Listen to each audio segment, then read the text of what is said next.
Suamiku Canduku Part 6. Setelah jam 5 sore, Kina membereskan barang-barangnya dan meninggalkan sekolah. Sebuah mobil Maserati parkir di tepi kakinya. Ezikra keluar dari mobil dengan rapi dan berjalan ke kursi penumpang. Dengan senyum melengkung di sudut bibirnya, ekspresinya lembut dan tampan, pria itu membuka pintu untuknya. "Bu Kina, masuk ke dalam mobil." "Terima kasih." Kina tersenyum dan berterima kasih padanya. Dia kali ini tidak hanya makan dengan Ezikra, tetapi yang paling utama melakukan pekerjaan ideologis dan konseling psikologis untuknya, membujuknya untuk mengakhiri cinta terhadapnya sesegera mungkin. Ezikra duduk di kursi pengemudi, menoleh dan mengambil buket besar mawar yang dikemas dengan rapi dan indah dari kursi belakang mobil. Masih dengan wajah kekanak-kanakan, tampan dan penuh kasih sayang, dengan lembut berkata, "Bu Kina, ini untukmu."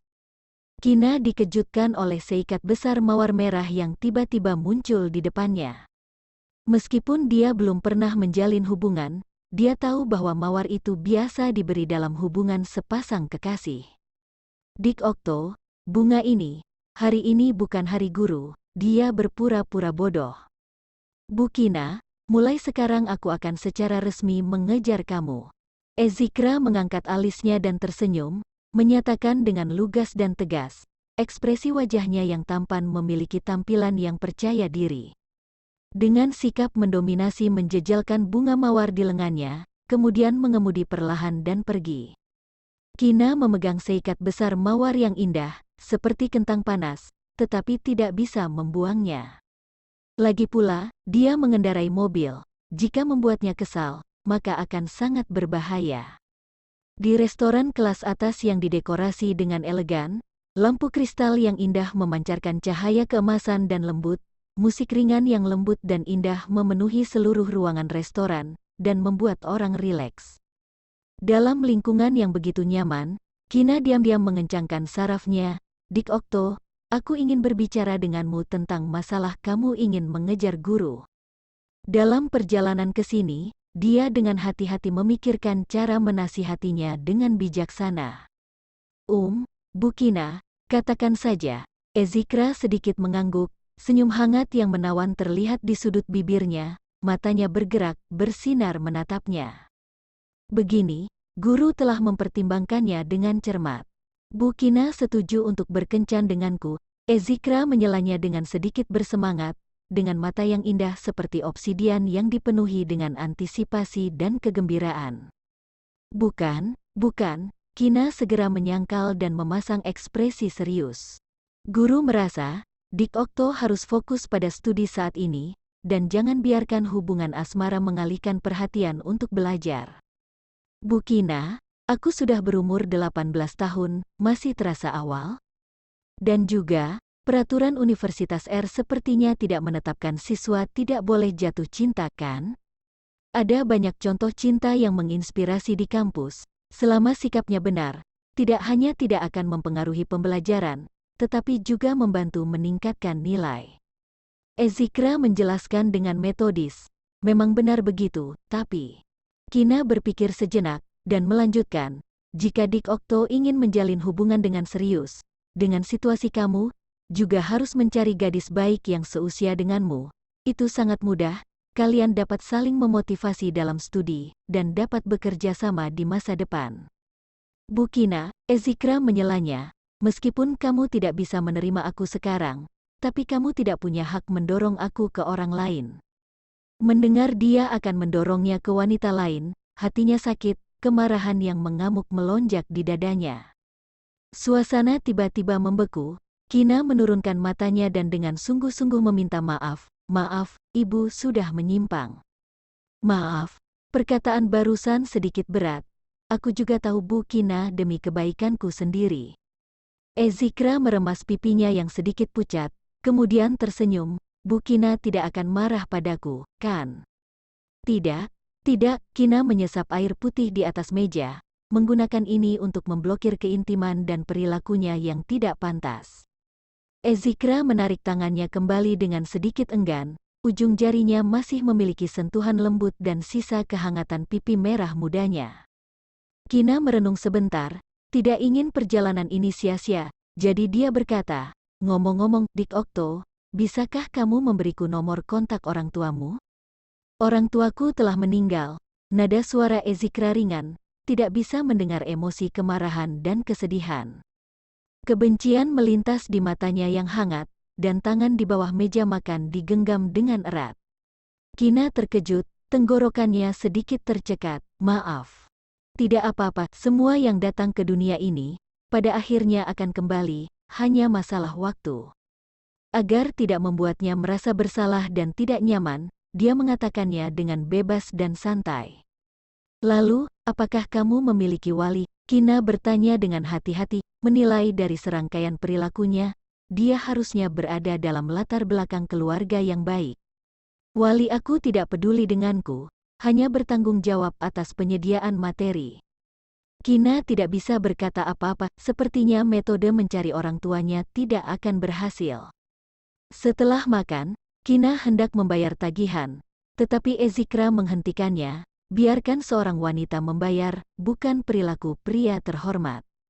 "Tapi, sudah dikatakan, aku yang mentraktirmu, untuk membayar kompensasi perilaku yang tidak disengajakan terakhir kali." Kina mengerutkan kening, dan berkata dengan sedikit tidak setuju. "Harga restoran ini agak mahal, dan aku juga yang memilihnya. Selain itu, Bu Kina baru saja magang dan belum memiliki tabungan. Aku tidak ingin kamu membelikan aku makan dan minum dengan menghabiskan uang yang dihasilkan dalam sebulan. Makan kali ini aku saja yang bayar, Bu Kina membayar kompensasinya lain kali saja." Ezikra tersenyum lembut dan polos, tetapi hatinya menjadi gelap untuk menciptakan kesempatan untuk waktu berikutnya. Kina diam dengan keputusannya, perkataan Ezikra memang masuk akal. Dia masih khawatir setoran kartu bank tidak akan cukup untuk makan. Setelah membayar, Ezikra berkata lagi, "Baru saja selesai makan, kita jalan-jalan sebentar." Alarm jantung Kina berbunyi, dan segera menolak, Aku masih punya beberapa pekerjaan yang harus dilakukan, jadi aku berencana untuk kembali." Dia menoleh dan menatap wajah kecilnya seperti obor, seolah menilai keaslian dalam kata-katanya. "Setelah beberapa saat, kalau begitu aku akan mengantarmu kembali." Mendengar kata-kata itu, dia tiba-tiba menghela nafas lega. Gerakan kecil ini benar-benar diperhatikan oleh mata Ezikra, hanya saja tidak membongkarnya. Mata hitam sedikit menyipit, menurutnya, dia sudah ada di telapak tangannya dan tidak bisa melarikan diri, jadi dia tidak berniat memaksanya terlalu erat. Daerah Sadewa Kina hendak berjalan ke komunitas. Suara yang agak tergesa-gesa terdengar dari belakang, "Bu Kina, tunggu." Dia segera menghentikan langkah dan melihat ke belakang. Melihat Ezikra memegang buket besar mawar dan berjalan ke arahnya, "Kamu lupa mengambil bunganya." Terima kasih." Kina harus mengambilnya. Sebenarnya dia sengaja, menarik napas dalam-dalam dan berkata, "Dik Okto, ibu benar-benar sudah menikah." "Menikah bisa bercerai. Bagaimanapun juga, aku menyukai Bu Kina dan tidak akan pernah berubah. Suatu hari, namamu pasti akan muncul di kartu keluargaku." Ezikra berkata dengan ekspresi suram dan sangat tegas, berbalik dan pergi. Kina memandangi mawar di tangannya, dan menghela nafas sedikit. Kembali ke rumah, Ibu Libra melihatnya, langsung bercanda dan tertawa, "Kina, apakah kamu kembali dari kencan dengan menantuku?" Kina menghela nafas dan berkata dengan tidak berdaya, "Tidak." "Lalu bunga ini," Ibu Libra mengerutkan kening, "aku makan bersama seorang siswa. Sebelumnya siswa itu bilang menyukaiku, jadi aku mengambil kesempatan kali ini untuk berbicara dengannya, sekalian menjelaskan padanya, agar dia memutuskan pikiran ini, tapi siswa itu terlalu keras kepala." Kina mengatakannya dengan acuh tak acuh, lalu berjalan ke depan sofa dan duduk di atasnya. Memikirkan urusan Ezikra, dia merasa sakit kepala, giginya belum tumbuh semua, malah ingin mengunyah tulangnya yang tua. "Mengapa tidak memberitahunya kamu sudah menikah?" Ibu Libra menyalahkannya dengan menepuk lengannya. "Sudah kubilang, aku telah mengatakannya beberapa kali, tapi siswa itu tidak percaya, dia malah bilang bisa bercerai. Awalnya aku ingin berbicara dengan orang tuanya. Tapi orang tua siswa itu telah meninggal sejak lama, walinya juga tidak peduli terhadap ini. Jadi aku tidak berani mengatakannya terlalu kejam, aku khawatir akan menyinggungnya. Kina tidak menahan diri mengeluh. Dia tentu tahu sebagai seorang guru berhubungan dengan murid merupakan hal terlarang. Ezikra tumbuh besar di situasi keluarga seperti itu, sangat mudah terjadi masalah psikologis.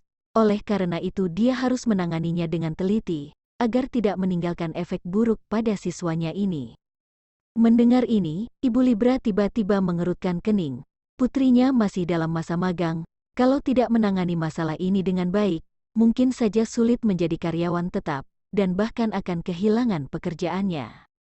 Kamu mencari kesempatan dan berbicara dengan siswa itu, kalau benar-benar tidak berdaya, laporkan saja pada pemimpin di atas. Pihak sekolah seharusnya bisa mencari guru psikologi untuk mencerahkannya. Ingat jangan sampai memperbesar masalahnya, agar tekanan publik tidak mempengaruhi siswa itu. Ya Ibu, aku tahu. Kina mengangguk, dia juga merasa kalau tidak dapat menanganinya dengan baik, dia hanya bisa melaporkan pada atasan. Ibu Libra sepertinya teringat sesuatu, langsung mengalihkan topiknya berkata, "Oh iya, minggu ini kamu akan bertemu dengan orang tua Ezra. Besok hari Sabtu ibu akan membawamu pergi membeli pakaian yang agak formal, sekalian membeli kado."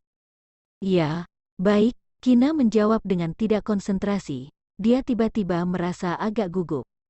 Karena ini adalah pernikahan kilat, dia sama sekali tidak mengetahui kondisi keluarganya. Dia menemani Ibu Libra mengobrol sebentar, lalu kembali ke kamarnya. Memikirkan minggu ini akan bertemu dengan orang tuanya, Kina berpikir sejenak dan memberanikan diri menelepon Ezra. Dalam telepon, tubuh Ezra yang tinggi berdiri tegak di depan jendela, dengan satu tangan di saku celananya, seragam militernya membuatnya terlihat lebih agresif dan tampan, dan wajahnya yang dingin setampan pedang berukir.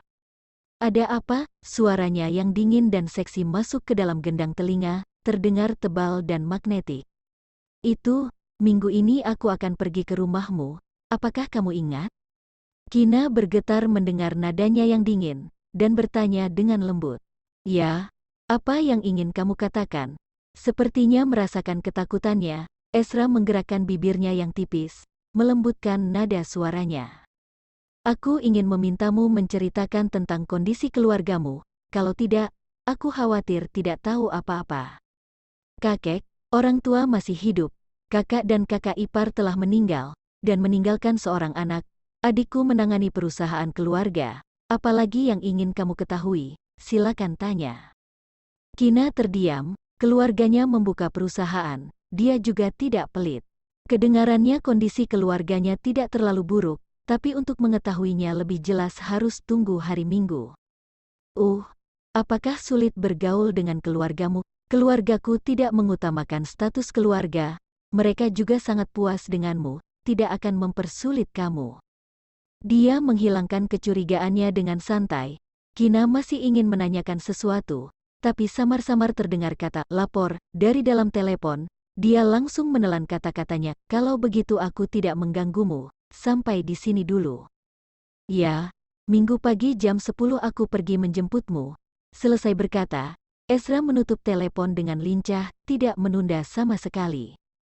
Hari Sabtu, di pusat pembelanjaan besar yang ramai, layar elektronik besar menampilkan iklan KRC International Jewelry. Hilton Louis Square adalah mal mewah pertama di kota Leicester, sebuah gua emas untuk orang kaya, surga belanja bagi para wanita dan bangsawan, tempat berkumpulnya merek internasional terkenal. Toko perhiasan pakaian, kafe, salon kecantikan, restoran kelas atas, bar, klub kebugaran, dan lainnya. Makan, minum, bermain, dan berbelanja berkumpul di satu tempat. Selama punya uang, kamu bisa tinggal di dalamnya selama sisa hidupmu. Inilah pesona dan godaannya. Kina merangkul lengan ibunya, berjalan ke mal. Sebenarnya tidak perlu membeli pakaian di mal kelas atas seperti ini. Pertama kali bertemu mertua, kamu harus berpakaian sopan sehingga tidak terlihat lusuh. Ibu Libra menepuk tangannya dan tersenyum lega. "Jangan khawatir, Ibu tahu batas. Lagi pula aku dan ayahmu telah menabung mahar yang cukup besar untukmu. Mendengar ini, Kina merasa matanya sedikit panas dan lembab. Keluarga mereka tidak terlalu kaya, tapi orang tuanya sangat mencintainya, baik makan ataupun pakaian. Mereka berkomitmen untuk memberikan yang terbaik untuknya. Bu, aku tiba-tiba tidak ingin menikah. Biarkan aku tinggal bersamamu dan ayah selamanya, oke? Dia tersenyum enggan. Kalau bukan karena kecelakaan malam itu, dia tidak akan menikah secepat ini. Kapan kamu belajar bermuka dua? Kamu telah registrasi baru bilang tidak ingin menikah. Ibu Libra menunjuk dahinya sambil tersenyum. Putrinya dapat menemukan pria yang baik.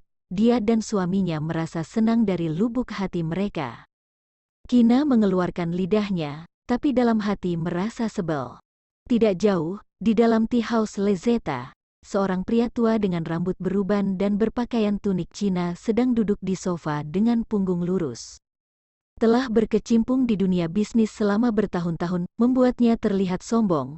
Meskipun saat ini dia hanya duduk di sana, aura dingin dan kuat yang dia keluarkan tidak bisa diabaikan. Melalui kaca, tatapannya yang keruh dan tajam itu tertuju pada sepasang ibu dan putri yang sedang mengobrol dan bercanda di mal, terutama gadis muda yang lembut dan indah itu. Telapak tangannya yang memegang tongkat mengencang, dan ada cahaya rumit yang melintasi matanya. Pria paruh baya yang berdiri di samping pria tua itu mengikuti pandangan pria tua. Ketika melihat wajah wanita yang menawan itu, ingatan 20 tahun yang lalu tiba-tiba muncul di pikirannya. Dia terkejut. Setelah sadar kembali, sepertinya tahu pikiran pria tua itu, dia berkata dengan lembut, "Ayah, perlukah pergi menyapa?" "Tidak perlu," pria tua itu sepertinya mendengus marah, dan tangannya yang menggenggam tongkat menjadi erat. Dia juga tidak menyangka ternyata kota Leicester begitu kecil, dan akan bertemu mereka di sini. Tapi melihat ibu dan anak itu berjalan ke toko pakaian bermerek, dia mendengus lagi, "Pergi memberitahu orang toko, berikan harga diskon pada mereka, dan selisihnya hitung denganku." "Ya, tuan tua," pria paruh baya menanggapinya dengan sopan, lalu berbalik dan meninggalkan tea house Lezeta. "Tidak perlu," pria tua itu sepertinya mendengus marah, dan tangannya yang menggenggam tongkat menjadi erat. Dia juga tidak menyangka ternyata kota Leicester begitu kecil, dan akan bertemu mereka di sini. Tapi melihat ibu dan anak itu berjalan ke toko pakaian bermerek, dia mendengus lagi, "Pergi memberitahu orang toko, berikan harga diskon pada mereka, dan selisihnya hitung denganku." "Ya, tuan tua," pria paruh baya menanggapinya dengan sopan, lalu berbalik dan meninggalkan tea house Lezeta. "Halo, bisakah mengambilkan gaun ini untukku?" Kina menunjuk gaun biru tua di dalam lemari kaca. "Ya, baiklah." Pelayan toko segera menurunkan gaun dalam lemari kaca. Kina mengambil gaun, memasuki ruang pas. Beberapa menit kemudian, melihatnya keluar, kilatan kejutan melintasi matanya. Pelayan toko tidak menahan diri memuji, "Nona, gaun ini sepertinya dibuat khusus untukmu, benar-benar indah sekali." Rambut panjang hitam terlepas di belakangnya, biru tua membuat kulitnya terlihat putih. Desain ramping membuat pinggangnya terlihat ramping, dan rok pendek di atas lutut memperlihatkan kakinya yang indah. Warna biru tua ditambahkan motif bunga membuat seluruh rok menjadi hidup, penuh dengan suasana polos dan menyenangkan, dan pada saat yang sama juga terlihat rapi. "Terima kasih." Kina tersipu, dia berputar dengan lembut, dan bertanya pada Ibu Libra, "Bu, bagaimana menurutmu?" "Tentu bagus." Ibu Libra mengangguk setuju. Dia adalah seorang desainer di saat masih muda, pandangannya tentu lebih unik dari orang biasa, seperti yang dikatakan pelayan toko, gaun ini seolah-olah dibuat khusus untuk putrinya. Pelayan toko melihat keduanya sangat puas. Dia segera berkata, "Nona, Nyonya, gaun ini adalah mode terbaru di Milan Fashion Show musim ini. Kantor pusat perusahaan baru-baru ini mengadakan acara untuk mengumpulkan pembeli tercantik. Kalau kalian setuju kami mengambil foto kamu dan letakkan di situs web resmi merek, kalian bisa langsung mendapatkan diskon 50%. Kina agak kaget. "Benarkah?" "Tentu benar," pelayan toko berkata sambil mengambil kamera. lalu menunjuk area toko yang lebih indah sebagai latar belakang, dan meminta Kina berdiri di sana. Kina sangat alami dan sangat fotogenik. Tidak lama kemudian, setelah pelayan toko mengambil foto, dia memeriksanya dan bertanya, "Nona, apa lagi yang ingin kamu beli?" "Semuanya diskon 50%. Apakah ibuku juga mendapat diskon yang sama?" Kina berjalan ke samping Ibu Libra, merangkul lengannya, dan bertanya sambil tersenyum. Pelayan toko terkejut, lalu mengangguk. Bisa. Mendengar diskon, Kina dan Ibu Libra masing-masing mengambil 2 atau 3 set, kemudian pergi ke toko pakaian pria membeli pakaian untuk ayah Libra. Dalam 2 atau 3 jam, pasangan ibu dan anak kembali dengan banyak barang. Setelah mereka pergi, seorang pria paruh baya berjalan ke toko pakaian tempat Kina membeli gaun.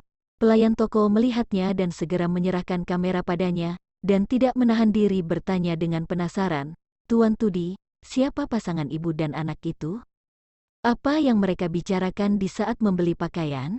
Pria paruh baya yang dipanggil Tuan Tudi mengabaikan pertanyaannya, malah bertanya kembali. "Hah?" Pelayan toko wanita itu tertegun sejenak dan berpikir dengan hati-hati. "Aku samar-samar mendengar mereka mengatakan kali ini membeli pakaian untuk bertemu dengan orang tua pacar gadis itu, seharusnya ingin mendiskusikan pernikahan." Mendengar ini, cahaya redup melintasi mata pria paruh baya. Dia mengeluarkan cek dari sakunya dan menyerahkan padanya. "Ini uang yang kurang, sisanya untukmu." Selesai berkata, dia mengambil kamera, berbalik dan pergi. Setelah kembali ke Tea House Lezeta, pria paruh baya meletakkan kamera di atas meja teh antik, dengan nada hormat dan sedikit menyanjung, lalu tersenyum berkata, "Tuan, ada foto Nona Libra di kamera." "Siapa yang menyuruhmu melakukan itu?" Wajah pria tua menjadi suram, tatapannya tajam dan dingin. Dia tiba-tiba berdiri dan berjalan keluar dari Tea House Lezeta dengan ekspresi suram. Pria paruh baya segera mengambil kamera di atas meja, bergegas mengejarnya dan meninggalkan mall. Dia membuka pintu untuk Tuan. Setelah dia masuk ke dalam mobil, dia meninggalkan kamera di kursi belakang, lalu masuk ke tempat duduk bagian depan, menurunkan tirai untuk memisahkan kursi depan dan belakang, lalu perlahan-lahan mulai menyalakan mobil. "Tuan, aku mendengar pelayan toko mengatakan Nona Libra sepertinya akan menikah." Pria paruh baya mengendarai mobil sambil berkata, "Pak Tudi, kata-katamu terlalu banyak," pria tua menegur dengan suara rendah. Dia menundukkan matanya dan melihat ke kamera, seorang wanita muda dengan bibir merah dan gigi putih, dan fitur halus di kamera.